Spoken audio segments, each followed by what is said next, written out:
మనం భక్తిగా ఉండటంతో పాటు ఎదుటి వాళ్ళని కూడా భక్తిలోకి నడిపించాలి, అనేక మందికి తెలియజేయాలి యేసుక్రీస్తు దేవుడు, మనకు 33 కోట్ల మంది దేవుడు లేరు అని చెప్పి మనం చెప్పాలి వాళ్ళకి. ఇప్పుడు నేనున్నానండి, నాకు 2 పిల్లలు. మా పిల్లలు నా దగ్గరికి వచ్చి నాన్న అని పిలవకుండా మా ఇంటి పక్కన దగ్గరికి వెళ్ళి డోర్ తట్టి డాడీ డాడీ అని అంటే నాకు ఎంత కోపం వస్తుంది. ఈ రోజున నిజమైన దేవుడికి కూడా సృష్టికర్తకు అదే కోపం వస్తుంది. నిజమైన తండ్రిని గుర్తుపట్టకుండా 33 కోట్ల మంది సృష్టికర్తలు కాకుండా సృష్టిని తయారు చేసుకుని వీళ్ళే మట్టితోటి, చెక్కతోటి, బంగారతోటి, ఇనుముతోటి, ఏదో బండతోటి చేసుకొని దేవుడు దేవుడు అని చెట్టుకి పుట్టక నొక్కితే మరి దేవుడి కోపం రాదా? మరి వాళ్ళందరికీ నీ నిజమైన తండ్రి ఎవరని చెప్పాలి?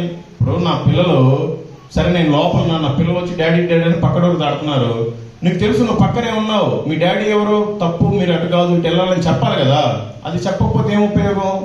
మరి మీరు ఎంతమంది చెప్పారు?